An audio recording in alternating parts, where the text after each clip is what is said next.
ओ लगी जोहार नमस्कार।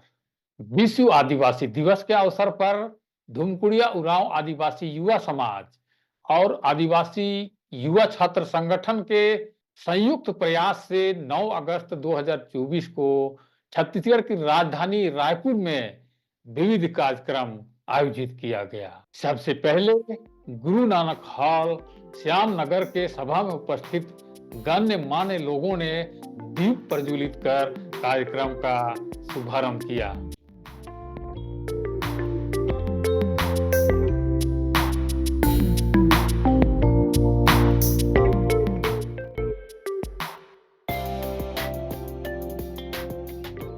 उसके बाद उपस्थित सभी लोगों ने एक साथ संविधान की प्रस्तावना को खड़े होकर उच्चारण किया। समाजवादी पथनिरपेक्ष लोकतंत्रात्मक गणराज्य बनाने के लिए तथा उसके समस्त नागरिकों को सामाजिक, आर्थिक और राजनीतिक न्याय, विचार, अभिव्यक्ति, विश्वास, धर्म और उपासना की स्वतंत्रता, प्रतिष्ठा। समिति के लोगों ने आदिवासी हक, अधिकार, अनुसूचित जाति जनजाति अत्याचार अधिनियम, रोजगार और आरक्षण के मुद्दे पर बनाए 5 बिंदुओं पर विचार विमर्श किया। सबसे पहले मैंने ही सुप्रीम कोर्ट के द्वारा ST/SC आरक्षण पर दिए गए फैसले पर सामान्य जानकारी देकर आदिवासियों पर क्रीमी लेयर लागू हो जाने पर क्या प्रभाव पड़ेगा उसके संबंध में प्रकाश डाला। विशेषकर ये जो केस है अनुसूचित जाति के लिए था और ये जो कोटा देने के विरोध में केस किया गया था वो लोग उसमें जीत गए, यानी कि आरक्षण में किसी प्रकार से सब वर्गीकरण नहीं किया जा सकता है और इसी वजह से फिर उनको जो कोटा में गए थे रोकना पड़ा। हालांकि फिर ये लोग सुप्रीम कोर्ट में चले गए, सुप्रीम कोर्ट का अपील किए कि नहीं हमारा ये सही है। पंजाब सरकार सुप्रीम कोर्ट में गया और कहा एक और केस उसमें हुआ था, इंदिरा साहनी करके एक केस और हुआ था, वो उसमें जजमेंट आया था कि अनुसूचित जाति के लिए आरक्षण में उसको वर्गीकरण किया जा सकता है, उप वर्गीकरण जिसको कहते हैं, उप वर्गीकरण किया जा सकता है। इसलिए हम जो पंजाब सरकार को कर रहा था वो कह रहा है कि हम जो कर रहे हैं उसमें कुछ भी गलत नहीं है, सुप्रीम कोर्ट पहले ही ऐसा आदेश दे दिया है। तो ये लेकिन इसमें आप बारीकी से देखेंगे उसका जजमेंट को इंदिरा साहनी केस में, तो उसमें SC के लिए उसमें वर्गीकरण की बात कही गई है, लेकिन ST के लिए नहीं कही गई, नहीं बैकवर्ड क्लास के लिए कही गई है। ये केवल बैकवर्ड क्लास के लिए कही गई है कि बैकवर्ड क्लास में वर्गीकरण किया जा सकता है, बैकवर्ड और मोर बैकवर्ड ये दो तरह का उसमें इंदिरा साहनी केस में हुआ है। तो इसी को रिफरेंस करके पंजाब सरकार ने अपील किया कि नहीं, सुप्रीम कोर्ट ने तो पहले ही जजमेंट दे चुका है कि वर्गीकरण किया जा सकता है, इसलिए हम जो कर रहे हैं किसी भी तरीके से गलत नहीं है। तो ये मामला करीब सुप्रीम कोर्ट में 15 साल तक चला, 15 साल तक उसमें 3 बेंच का उसमें जज लोग थे, 15 साल तक उसको टालते रहे देखते रहे। अचानक से इनको क्या हुआ कि उन्होंने ये चिन्नैया केस में कहे कि उसमें ये था कि वर्गीकरण नहीं किया जा सकता, ऐसा वो भी सुप्रीम कोर्ट का आदेश था। चिन्नैया केस में जो सुप्रीम कोर्ट में अपील किया गया था उसमें भी डिसीजन आया कि जो आरक्षित अनुसूचित जाति और अनुसूचित जनजाति के हैं उनका वर्गीकरण नहीं किया जा सकता है। तो इसमें मैंने कंट्रोवर्सी हो गया, मैंने इंदिरा साहनी केस में कह रहा है कि वर्गीकरण किया जा सकता है बैकवर्ड क्लास के मामले में, लेकिन इसमें जो चिन्नैया वाला केस सुप्रीम कोर्ट में था उसमें 5 जजों का बेंच था, उन्होंने कहा कि वर्गीकरण नहीं किया जा सकता, अनुसूचित जाति का वर्गीकरण नहीं किया जा सकता है। तो इस कंट्रोवर्सी के कारण जो 3 पेज का जांच था, जज लोग थे, उन्होंने फिर कहा कि जो चिनैया केस है उसमें फिर से उसको समीक्षा किया जाए, फिर से उसको समीक्षा किया जाए। तो इस समीक्षा में सब गड़बड़ हो गया। एक्चुअली इसमें समीक्षा जो कर रहे थे उसमें आर्टिकल 16 उसका 4 उसका एक डिफरेंस भी है, उसमें लिखा हुआ है कि एनी बैकवर्ड क्लास, कोई भी बैकवर्ड क्लास है उसका वर्गीकरण किया जा सकता है। तो एक्चुअली ये आर्टिकल 16 उसका 4 जो संविधान का आर्टिकल है उसमें बैकवर्ड क्लास के लिए प्रावधान किया गया है। अब इसको जो है अभी जो वर्तमान में जो 7 बेंच का जो जज लोग थे उन्होंने विशेषकर सीजीआई ने कहा कि जो बैकवर्ड क्लास उसमें शब्द लिखा हुआ है वो एसटी, एससी और ओबीसी तीनों के लिए यहाँ पर मिस इंटरप्रेट हो गया और यहीं पर सब गड़बड़ हो गया आर्टिकल 16 उसका 4 में। और इसी के बेस पर उन्होंने जजमेंट दे दिया कि नहीं, एससी कास्ट का वर्गीकरण किया जा सकता है। लेकिन अगर आप इसमें आगे जाएंगे, ये इंदिरा सामने केस में ही अगर आप उसमें पूरा डिटेल उसका आर्डर को पढ़ेंगे तो उसमें लिखा हुआ है कि बैकवर्ड क्लास के लिए तो वर्गीकरण किया जा सकता है, उसको बांटा जा सकता है, लेकिन एसटी, एससी के लिए नहीं बांटा जा सकता। ये क्लियर कट है। लेकिन इतने 7 जज लोग वहाँ बैठे थे, पता नहीं इसको किस तरीके से इसको डाइवर्ट कर दिए और एसटी और एससी के लिए इसको लागू कर दिए, जबकि उसमें इंदिरा वाले केस में उसमें क्लियर लिखा हुआ है। तो इस प्रकार से इसमें जजमेंट है एससी के केस में इन फ्यूचर में जो है इसको सब वर्गीकरण करके, जैसे भाई साहब बोल रहे थे आरक्षण कोटा 32% है, इसमें से किसी भी उनको लगेगा कि नहीं ये लोग बढ़ नहीं पा रहे हैं तो उनके लिए अलग से आरक्षण दे देगा, उस कोटे में दूसरे लोग नहीं जा पाएंगे।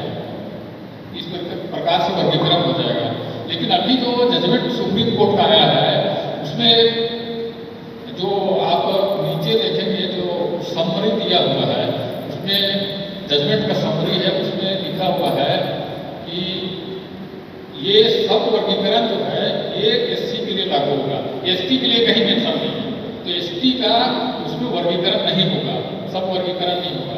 लेकिन एक दूसरा पॉइंट भी है उसमें कि आपको जो एक बार नौकरी पा गए हैं और उसका आर्थिक लेवल जिसका बढ़ गया है उसको क्रीमी लेयर में लाया जाएगा और ये एसटी और एससी दोनों के लिए लागू होगा।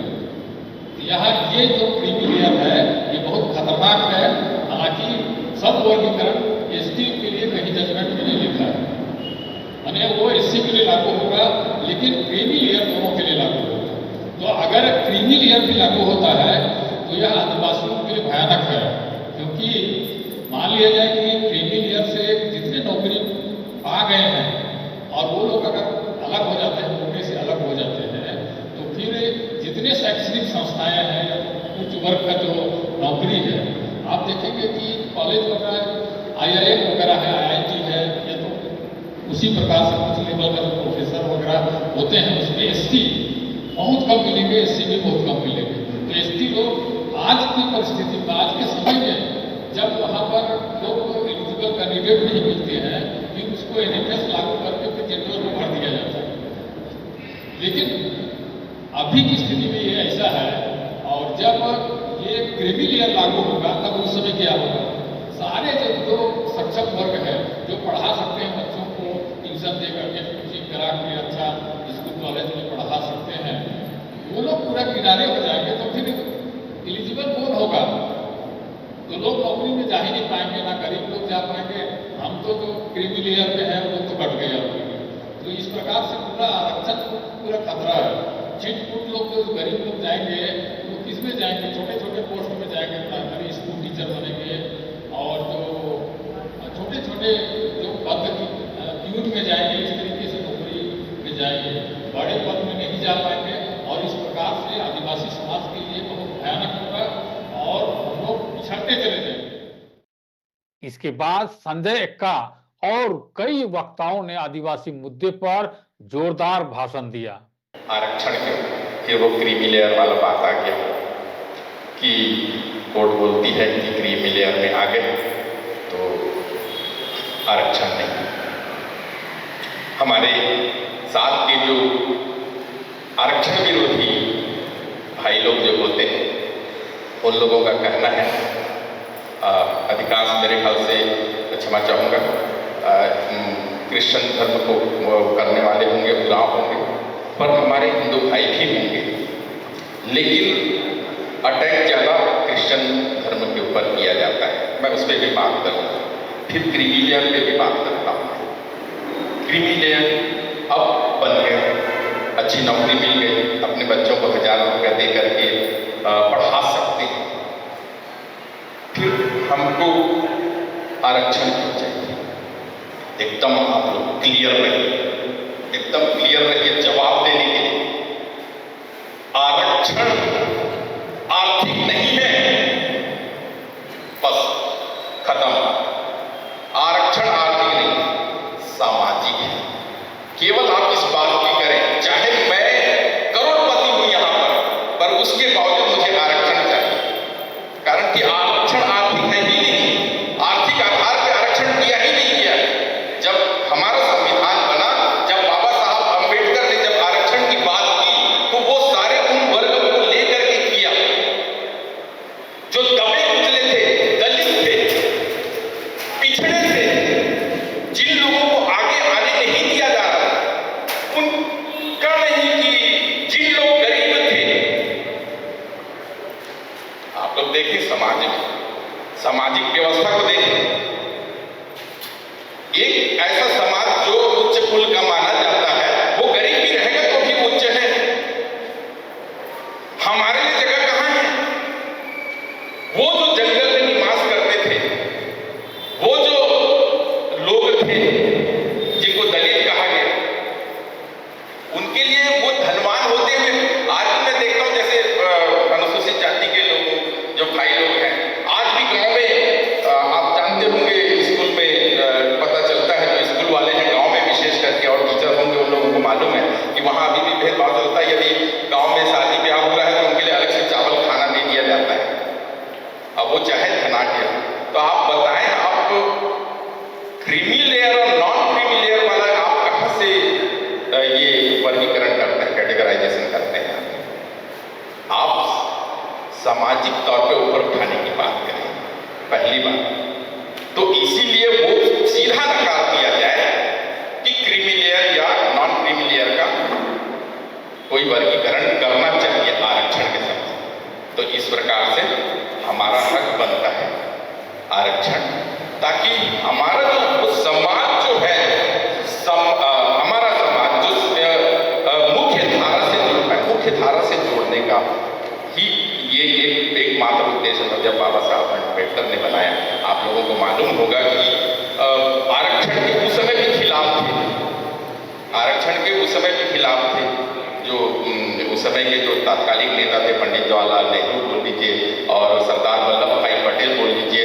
आप लोगों को मालूम होगा कि अपना इस्तीफा लेकर के गए थे साथ में बाबा साहब, क्योंकि उनको मालूम था, सब तरफ पता चल रहा था विरोध कि आरक्षण उनको दे रहे हैं, तो लेके गए थे और उन्होंने रख भी दिया था। मुझे मालूम था कि आप लोग नहीं मानेंगे, लेकिन प्रत्येक अंतिम व्यक्ति को समाज की मुख्य धारा से जोड़े बिना आप देश की तरक्की की बात कर नहीं सकते, और ऐसा तभी होगा जब आप उन्हें ऊपर लेकर के आएंगे, ऊपर उठाएंगे।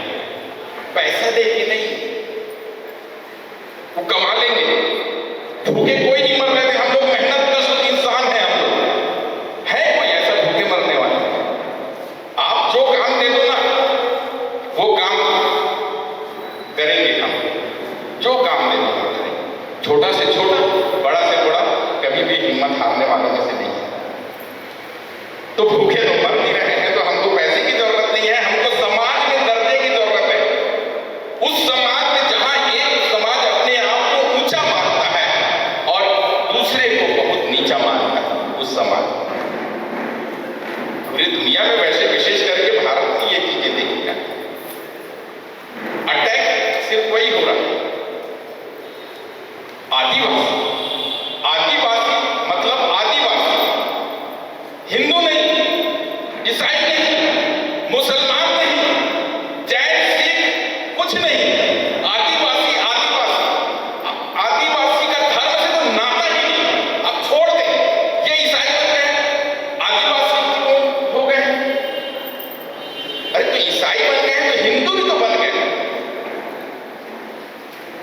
मानते हैं आदिवासी हमारा तो धर्म ही नहीं, हम कौन है धर्म? हमारा धर्म तो प्राकृतिक धर्म है क्या? हम प्रकृति की पूजा करते हैं, प्रकृति में हमने शक्ति देखी, उसे पूजा की, उसे माना, तब तो हम प्रकृति को संभाले हुए हैं। तब आज हमको पूरी दुनिया मानती है कि प्रकृति की रक्षा करने के लिए केवल यही लोग हैं जो प्रकृति की रक्षा कर रहे हैं। जब जंगल और जमीन कहीं पर देखा था, दिखा था, तो धर्म कहां से आया? एक धर्म तो बहुत नया है, अभी का है, कुछ 1000 साल पहले। यदि हम माने कि 5000 साल पहले यहां पर हिंदू धर्म आया, 5000 साल मानते हैं, तो उसके पहले कोई धर्म था ही नहीं जो आदिवासी अपने टोटम की पूजा करते, अपने बस, उसके अलावा कोई उनकी एक विशिष्ट संस्कृति, विशिष्ट पूजा अर्चना, ये सारी चीजें। तो आप तो बात ना करें कि आप इस धर्म को मान रहे हो, आप उस धर्म को मान रहे हो। तो जो भी यदि ऐसा है तो वो सारे लोग हट जाए, चाहे हिंदू हो, मुस्लिम हो, ईसाई हो, जो पहले आदिवासी थे सब हटे थे, वैसे में डीलिस्टिंग में सब क्या है।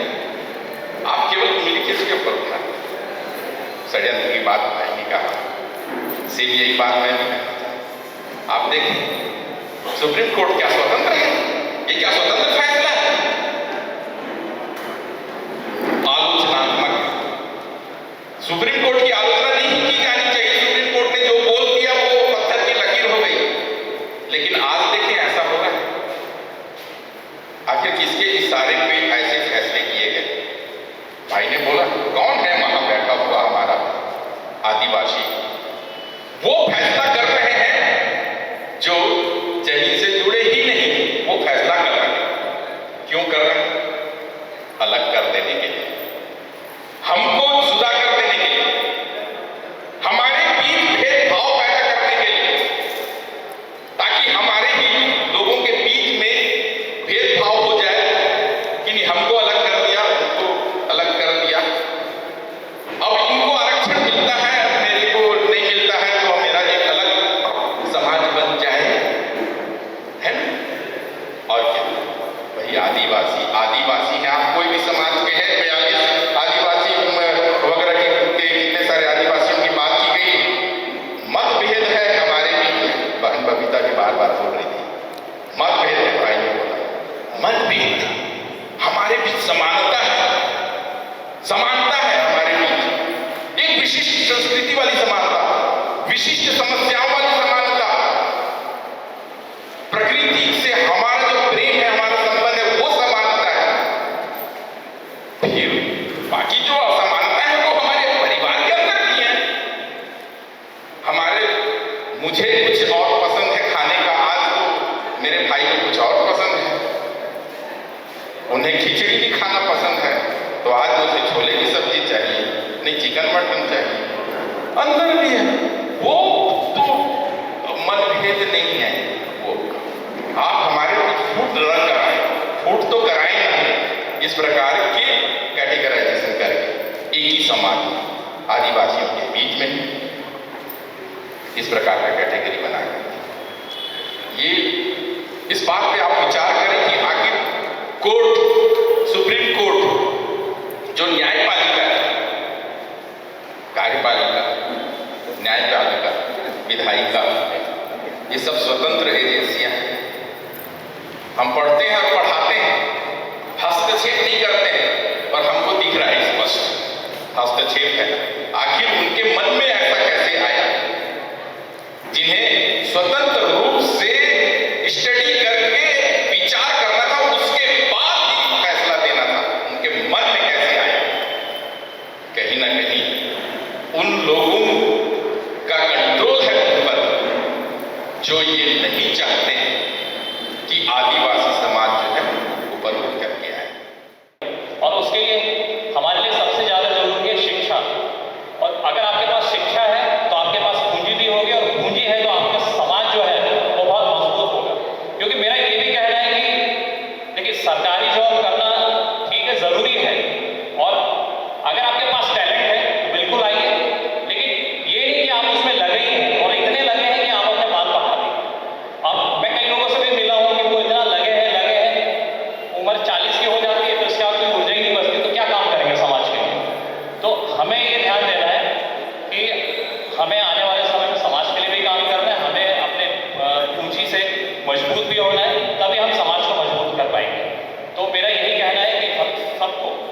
साथ रहने की जरूरत है, संगठित होकर काम करने की जरूरत है। जैसे धन्यवाद। पर क्या है कि पर उससे पहले मैं बता दूं, मैं यहाँ सुनने आया था, फिर अतिथि बताते हैं नहीं आपको बोलना भी पड़ेगा, तो अब कुछ ना कुछ तो बोलना पड़ेगा। जैसे यहाँ पर हमारे युवा वर्ग के साथी भी हैं, हम सभी का जो समझ का स्तर है वो अलग है। जैसे हमको सर ने बताया कि एससी को वर्गीकरण किया जा सकता है मगर एसटी को नहीं किया जा सकता। पर इसको हम युवा साथी कैसे देखते हैं? किसी भी समस्या को हल करने से पहले, उसका समाधान ढूंढने से पहले हमको उनके भाव को समझना पड़ेगा। हमको रिजर्वेशन क्यों मिला? हम रिजर्वेशन से क्या समझते हैं? जाहिर सी बात है, जॉब, नौकरी। हम पीछे जाते हैं। सर ने जैसे कहा कि जो ऊपर बैठे हैं CGI, वो पढ़े लिखे हैं, उनको ये समझना चाहिए था, उनको डिस्कस करना चाहिए था, उनके मन में बिल्कुल भी ख्याल नहीं आना चाहिए था वर्गीकरण का। वो कौन लोग हैं जो हमारे लिए डिसीजन ले रहे हैं? हम बताते हैं वो कौन है। हम लोगों ने, हमारे पूर्वजों ने एक ऐसा इंक का डिस्कवरी किया और लिखा जो आज तक चल रहा है। रॉक पेंटिंग की हम बात करते हैं, और जो हमको डिसीजन सुनाने वाले जो लोग हैं वो कागजों में जो लिखे हैं उसके उस मानसिकता से बैठे वाले लोग हमारे लिए डिसीजन ले रहे हैं। हम युवा साथियों को रिजर्वेशन को सिर्फ नौकरी से नहीं देखना चाहिए। हम अगर पीछे जाएं, आप देख सकते हैं जब हम भारत आज़ादी का लड़ाई लड़ा, बहुत छोटे छोटे देसी रियासत थे। भारत को मोर देन 500 से ज़्यादा देसी रियासतों से जोड़कर बनाया गया, और उसमें से 250 से अधिक देसी रियासत सिर्फ आदिवासियों के थे। हमने रिजर्वेशन इस बलबूते पे नहीं लिया कि हम पिछड़े हैं, हमारे साथ जातिगत भेदभाव हुआ है। आप लोग बताइए, हमारे साथ कभी जातिगत भेदभाव हुआ है? बताइए। आदिवासी कभी भी अपना क्षेत्र का विस्तार नहीं करता, वो अपने क्षेत्र में किसी को घुसने नहीं देता, और अपने रहवास क्षेत्र में जो अन्य पारंपरिक लोग हैं उनके साथ बिल्कुल शांतिपूर्ण तरीके से मिलजुल के रहता है। अगर आप रिजर्वेशन को पढ़ोगे तो आप जानोगे भारत के आजादी के बाद हम अपने देश को आगे बढ़ाने के लिए हमारे पुरखों ने समझौता किया पूरे भारत के हित में कि हम आपको हमारे देश को आगे बढ़ाने में पूरी तरह से सहयोग करेंगे। वो सहयोग क्या आपको लगता है कि रिजर्वेशन हमको जरूरत है? सर ने बिल्कुल कहा कि हमको जरूरत था, क्योंकि आदिवासियों के अपने भाषा बोली है, लिटरेचर है, गोंडों के पास गोंडी है, उराव के पास सादरी है, संथाल है, भिली है, उड़िया तुलु है। उनको क्या जरूरत है? और उनके अपने रहवास क्षेत्र में उनके जीवन जीने के सारे संसाधन हैं, जल है, जंगल है, जमीन है, लेकिन उनके पास क्या है? जो रिजर्व सीट, जैसे बोल रहे थे जनरल सीट पे वोट करने की जरूरत किसको है? रिसोर्सेस की, उनको या हमको या उनको जरूरत है।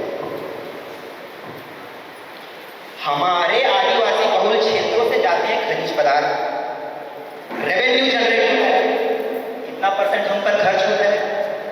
हम तो सहयोग कर रहे हैं ना सामान्य क्षेत्र। और जब ये हमारे क्षेत्र में खदान लगाते हैं, हमारे क्षेत्र में जंगल काटते हैं, माइनिंग करते हैं, ये बोल के कि हम आपको नौकरी देंगे, और जब ये स्टील प्लांट लगा लेते हैं, उसके बाद ये बोलते हैं कि आपकी योग्यता उतनी नहीं है, वो हमको डालते हैं तीसरी और चतुर्थ श्रेणी की नौकरियों पर। क्या ये सही है? जब उनको मालूम है कि यहाँ की लिटरेसी रेट कम है, तो आप पहले शिक्षा दीजिए। मैं भी बोलना सीख रहा हूँ और मैं स्टेज के मंच में बोला नहीं हूँ, तो क्या है थोड़ा तो आप लोग समेटिएगा, ठीक है? हम रिजर्वेशन को ही समझेंगे। हम युवा, मैं युवाओं के साथ से बात रख रहा हूँ, जो हमारी जो समझ का स्तर है वो अलग है।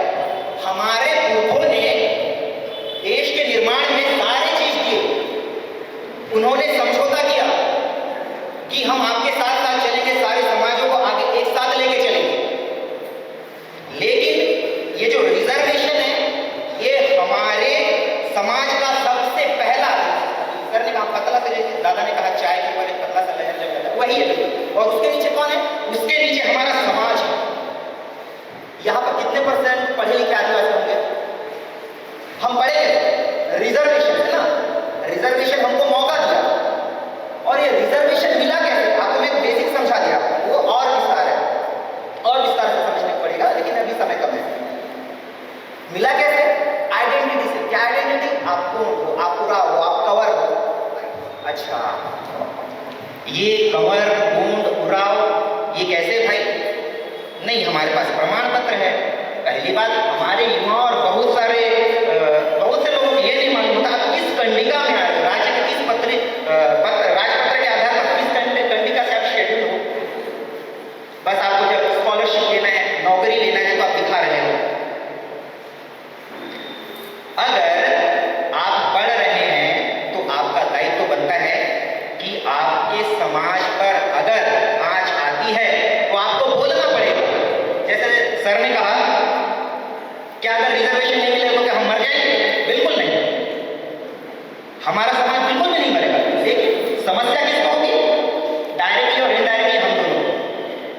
जो पढ़े लिखे युवा पीढ़ी है ना, जब अपना मानसिक शक्ति का इस्तेमाल करते हैं और करते आ रहे हैं, हम देख सकते हैं हम अपना शारीरिक क्षमता खोते जा रहे हैं। आज के डेट में हम जो बैठे हैं बुजुर्ग, इनकी जो स्ट्रगल है वो अलग है।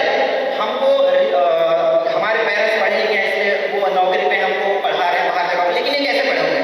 ये खुद खेतों में काम किए होंगे, मेहनत कश काम करके इन्होंने अपना यहाँ तक पहुँचे हैं।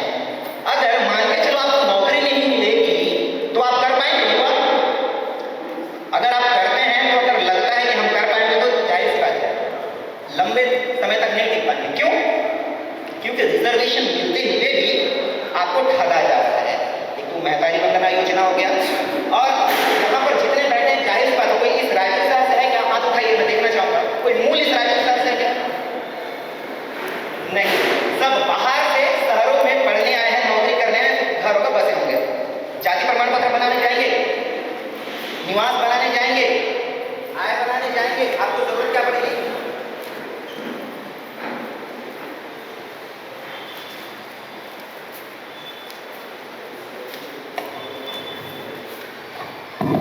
आपको जरूरत क्या पड़ेगी बताइए? पट्टा, राजस्व पट्टा। पर आपको गांवों का जो एमओयू हो गया है प्राइवेट सेक्टर में, उन प्राइवेट सेक्टर में जब आपको बोला जाता है कि आप हमको यहाँ खदान लगाने दो, हम आपको नौकरी देंगे, लेकिन जब पूरा चीज लगने के बाद उसको सुरक्षा के लिए लगाते हैं सेना, आपकी जमीन लूटने के लिए, और बाद में बोलते हैं आप योग्य नहीं हो। चलो ठीक है, थोड़ा सा जमीन बचा लेते हैं, बचा कमा लेंगे, एरिया पॉल्यूटेड हो रहा है, ना धान हो रहा है, ना मक्का हो रहा है, कुछ नहीं हो रहा है। और आप क्या करेंगे? आप अभी आर्थिक रूप से इतने सक्षम नहीं हैं कि आप एक स्टार्टअप कर सकें। हम ये युवाओं की बता रहे हैं, जो आप हम पढ़ रहे हैं, समस्या यही ना।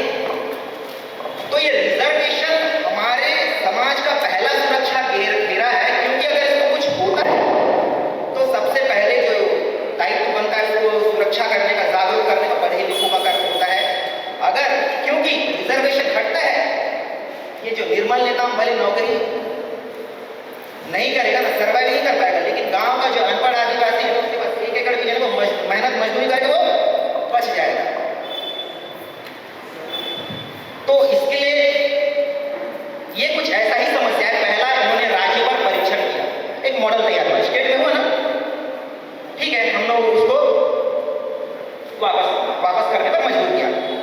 तब ये नेशनल लेवल पर हुआ, ये बोल दिया, मैं इसको पूरी तरीके से देखा नहीं, बस ऊपर देखा हूँ, ये बोला है कि ये कुछ बता दें स्टेट में छोड़ेगा। हाँ, स्टेट में छोड़ा। अब क्या होगा बताइए? अब ये बताइए, हर स्टेट में हमारी पॉपुलेशन कम है, जब नेशनल लेवल का क्राइसिस आता है तो हमको चाहिए रिप्रेजेंटेटिव। कभी दादा जैसे बड़ा कोई है क्या हमारा ऐसे रिप्रेजेंटेटिव? कोई पार्लियामेंट में कितने जो हमारी समस्याओं पर बोल रहा है? हमारे पास जो रिजर्व सीट से बात कर रहे हैं वही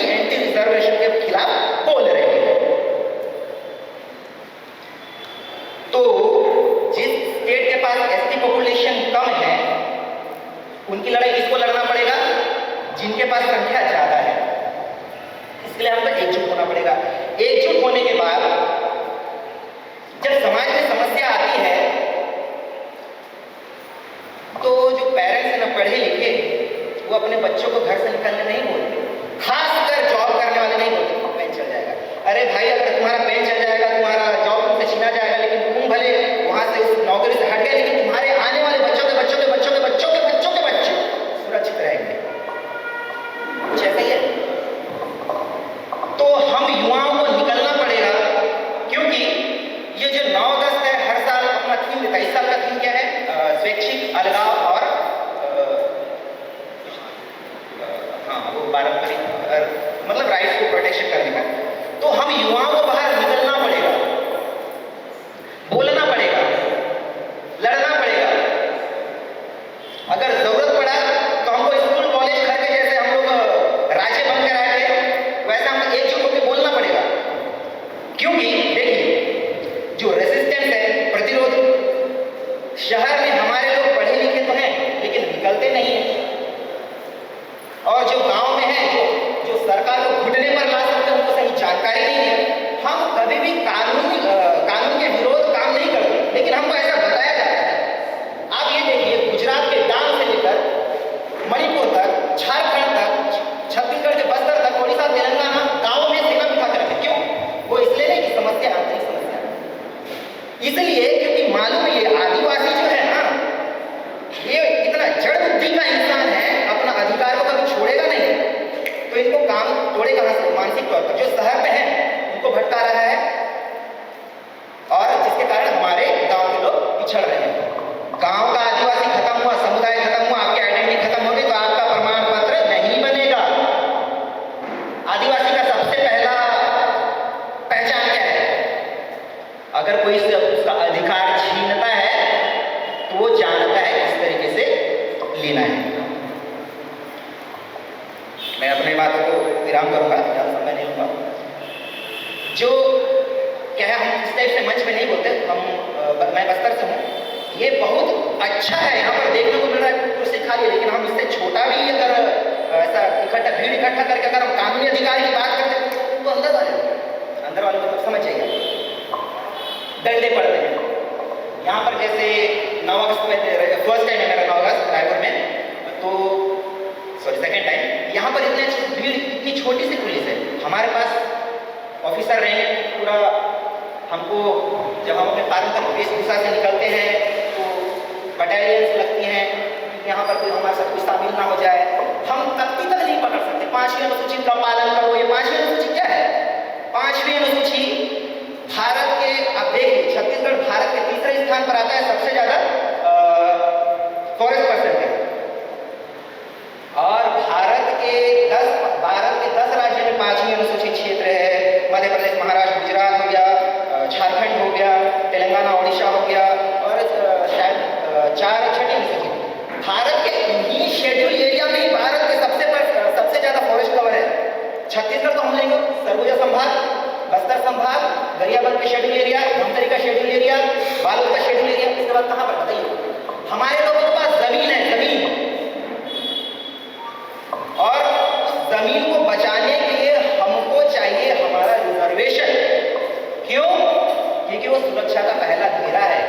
रिजर्वेशन हट जाएगा ना, आपको कानून की किताब को दिखा के आपसे जमीनें लूटेंगे। बड़े ये जो आज जो 9 अगस्त है, इसको संयुक्त अंतर्राष्ट्रीय संयुक्त संघ में 1987 में प्रथम बार इसका प्रस्ताव रखा गया, और 1994 में यह पारित हुआ। झारखंड में पहली बार बना शायद 1996-7 से, छत्तीसगढ़ में पहली बार बना 2016 से, रायपुर और कांकेर से। तो ये जो 9 अगस्त जो अपना अधिकार, 9 अगस्त जो है, ये नाचने गाने का दिन तो नहीं है बिल्कुल। खासकर जब मणिपुर है, खासकर जब भील प्रदेश है, खासकर जब लद्दाख है, खासकर जब बस्तर है, खासकर जब हसदेव है, ये अधिकारों को जानने का और समस्याओं पर अपने विचार रखने का एक मंच है। लेकिन युवा भेड़ बकरियों की तरह उछल रहे हैं। नाचने में, वो तो अपना पारंपरिक नाच भी नाचने नहीं जानते, क्योंकि आदिवासी कभी भी लिपि के नहीं पता था, लिपि के नहीं रखा है, क्योंकि वो समय के साथ और प्रकृति के साथ बदलता है और समस्याओं को आपस में बात करता है। लेकिन 9-10 में डीजे के पीछे घुमा रहे हैं, क्योंकि सरकार तो मालूम नाचने जाने वाले लोग हैं, हम तो नाच ही नाच के बर्बाद हैं। बड़े मेहनत और बड़े मुश्किलों के बाद जब विश्व के आदिवासियों के लीडरों ने अपना अधिकार मानने का एक जो दिन तय किया है, हमको इस पर बिल्कुल विचार रखना चाहिए, क्योंकि फिर से दोबारा उस टाइप का खतरा मंडरा रहा है हमारे ऊपर, ये जो रिजर्वेशन है। तो सर ने जैसे कहा, जो बदलाव है, क्रांति है, क्रांति यानी एक बड़ा बदलाव वो युवाओं से ही आता है, क्योंकि जो हमारे जो बुजुर्ग हैं उन्होंने अपना काम कर दिया है, ठीक है, वो हमको पास कर चुका, अब इस लड़ाई को हमको आगे लेके जाना है, आगे लड़ना है। तो मैं बस यहीं पर अपनी बात को विराम करता हूँ, सभी को भूमकाल जोहार। भी उसी के खानदान के होते हैं, हमारा समाज नहीं। तो बहुत ज़रूरी है कि जब हम आगे बढ़ रहे हैं तो अपने समाज को भी लेकर बढ़े, क्योंकि प्रोत्साहित करना या लोगों को प्रोत्साहन देना ज़रूरी नहीं है, कदम आगे बढ़ाएंगे तभी हम सब एक साथ होंगे। और आज के कार्यक्रम के लिए मैं ज़रूर सभी को विशेष धन्यवाद दूंगी कि बहुत अच्छे से आज किया गया। बहुत ज़रूरी था कि हम उरांव, खड़िया या भील या आदिवासी करके अलग अलग भिन्न ना हो, एक साथ एकजुट होकर काम करें। एक दूसरे की समस्या एक ही है, हम जितने भी आदिवासी हैं, लेकिन उस समस्या को हम अलग अलग करके ना बैठें, क्योंकि unity is must for in any voluntarily. तो ये बहुत ज़रूरी है कि हम एक साथ मिलकर कोई काम करें, तभी वो सफल होगा। और अपने समाज को पहले जानना है कि इसका ओरिजिन कहाँ हुआ है। कहते हैं ना कि जिससे आप प्यार करोगे तो पूरा करोगे, तो पहले अपने समाज से, अपने आदिवासी होने पे गर्व करें, अपने आप पर प्यार करें, अपने आप पर गर्व करें कि यस मैं आदिवासी हूँ और मुझे इसके लिए कैसे करना है, आगे बढ़ना है, तभी हम आगे बढ़ेंगे। ये ज़रूर है कि आज हमने जो कार्यक्रम रखा है, सीट बहुत खाली है, लेकिन इतना उम्मीद ज़रूर करते हैं कि जितने लोग यहाँ बैठे हैं, अगर उनमें भी वो जज्बा आ गया कि हमें अपने आदिवासी कल्चर को आगे बढ़ाना है, अपने लोगों को कैसे आगे करना है, अगर हम इतने लोग भी अगर एकजुट होकर काम करेंगे तो हम बहुत आगे जाएंगे। और हमें कोई लड़ाई, जो लड़ाई है, हम हमेशा कोशिश करेंगे कि हम इसी तरीके से एकजुट होकर करें और सफलता प्राप्त करें। Thank you so much. हमारे साथ जैसे बहुत सारी चीज़ें दुर्घटनाएँ हो रही हैं, हमारे केस फाइलिंग होता है, हमारी जो बता रही जैसे ज़मीन, हमारी जो ज़मीनें हैं, मतलब हमारी बहनें, बहू, बेटियाँ जो दूसरे कास्ट में शादियाँ कर रही हैं, प्लस उनके नाम से फ़ायदे उठाए जा रहे हैं, दूसरे लोग उनके नाम से ज़मीनें खरीदते हैं। इन सब चीज़ों पे जो बातें हैं, तो मुझे लगता है इन सब चीज़ों के लिए ज़मीनों को बचाना है खास कर, और आपका राजनीतिक रूप से मजबूत होना बहुत ज़रूरी है। जैसे कि अभी आप देख सकते हो राजस्थान में एक पार्टी है, भारत आदिवासी पार्टी, उनके काम करने का जो तरीका है, उनकी जो स्ट्रेंथ है, वो कहीं ना कहीं सामाजिक तरीके से चालू हुई।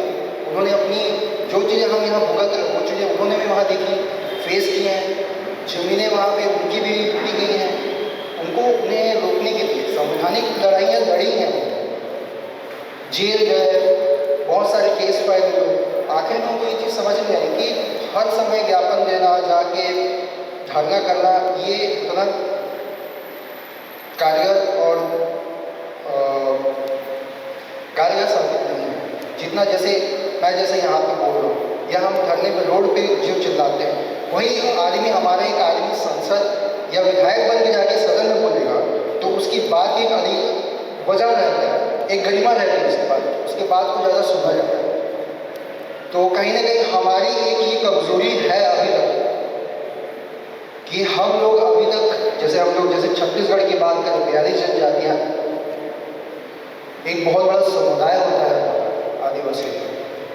तो आज के डेट में हम अभी भी बीजेपी कांग्रेस के ऊपर निर्भर हैं। हमें अपने यहाँ स्टेट में अपनी खुद की अपनी बात अगर सदन तक पहुँचानी है तो हमें अपनी खुद की सरकार बनानी पड़ेगी।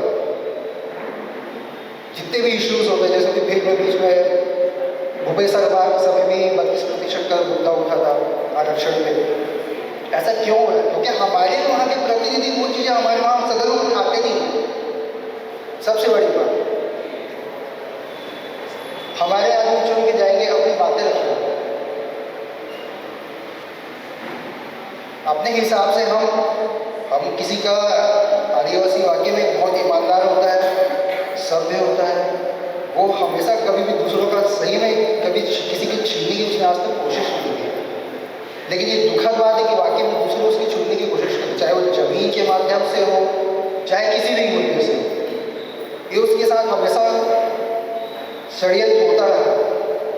तो इन चीज़ों को देखते हुए ऐसा लगता है कि कहीं ना कहीं हम दूसरों का नहीं छीनना चाहते हैं। अगर हम मजबूती से राजनीति में उतरते हैं तो हम सिर्फ हमें जो अधिकार है या हमारा जो हक है उसको सेव रखने के लिए हमें कहीं ना कहीं राजनीति में उतरना पड़ेगा, और मजबूती के साथ।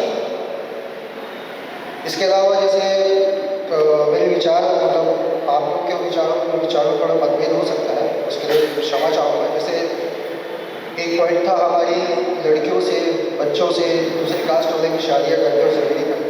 मैं बोलता हूँ हर कोई बुरा नहीं होता, इंसानियत सब में है, लेकिन हमें मेरे ख्याल से हमारी बहनों को, बेटियों को ये कहीं ना कहीं परिवार के ऊपर, ये पहला दायित्व परिवार के ऊपर है कि आप समझाएं, उनको तार्किक बनाएं कि कौन सही आदमी है, कौन गलत है।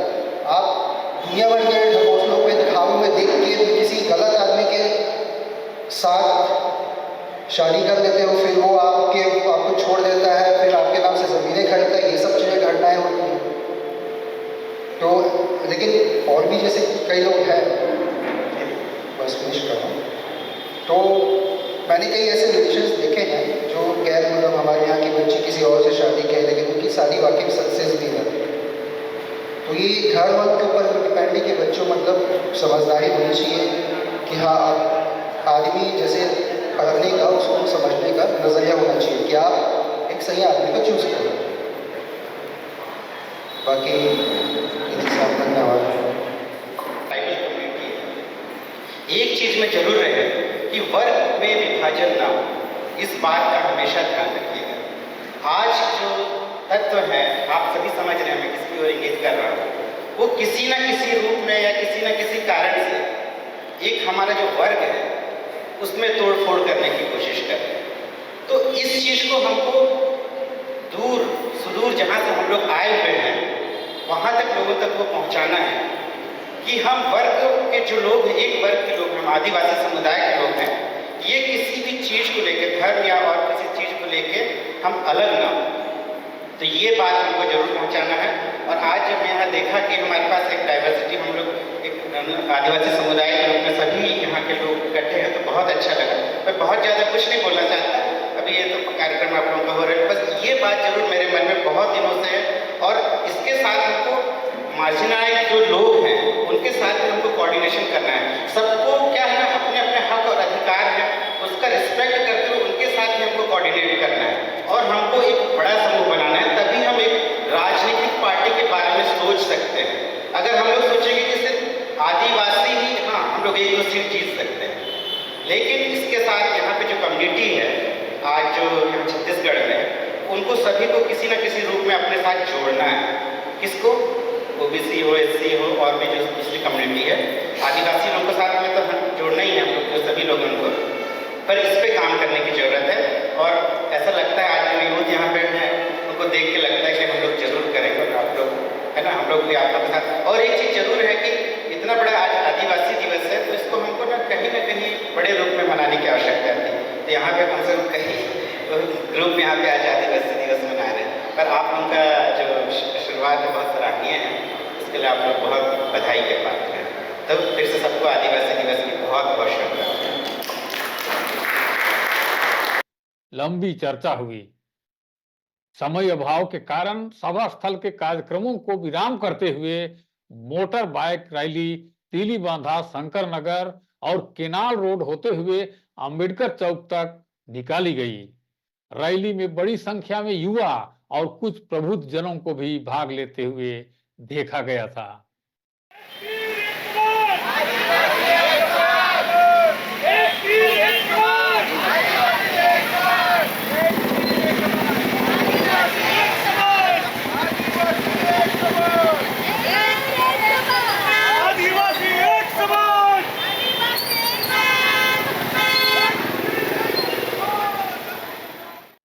मोटर बाइक रैली के दौरान प्रदर्शनकारियों ने अभी तो अंगड़ाई है, लड़ाई अभी बाकी है और जय भीम के नारे लगा रहे थे।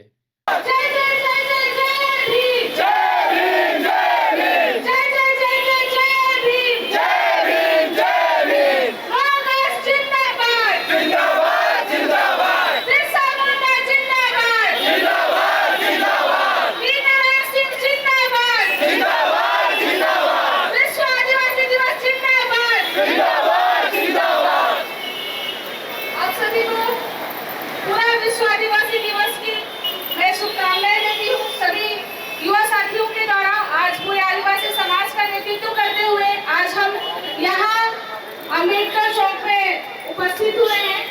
आज सभी को ज्ञात है कि आज 9 अगस्त अंतर्राष्ट्रीय विश्व आदिवासी दिवस पर हम सभी युवा साथी आज यहाँ रैली के माध्यम से, बाइक रैली के माध्यम से यहाँ पधारे हुए हैं। आज संविधान की रक्षा के लिए हम जैसे कि प्रस्तावना लेकर ही नहीं, हमारे जीवन पर्यंत हम युवा साथी स्मरण लें कि आज जैसे हमारे भीमराव अम्बेडकर जी ने संविधान लिखकर हम आदिवासी समुदाय को शायद लिखने पढ़ने और बोलने का अधिकार दिया था, तो आज उनके सम्मान में आज हमें एकत्रित हुए हैं। संविधान की बदौलत आज हम बोल पा रहे हैं और सड़क पर उतर पा रहे हैं। तो आइए उनके मार्गदर्शन के लिए आप सभी आमंत्रित हैं। अंबेडकर चौक में बाबा भीमराव अंबेडकर की प्रतिमा पर माल्यार्पण भी किए। दिवस को समर्पित करते हैं डॉक्टर भीमराव अम्बेडकर जी की प्रतिमा पर माल्यार्पण करके।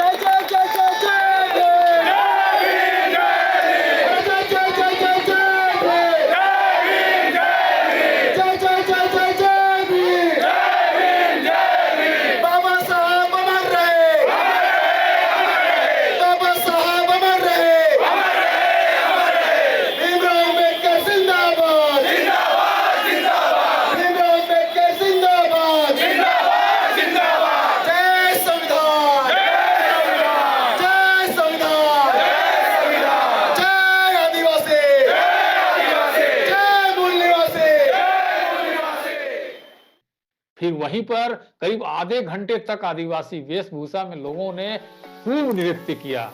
नृत्य के दौरान बीच बीच में जय भीम, एक तीर एक कमान के नारे लगाते रहे।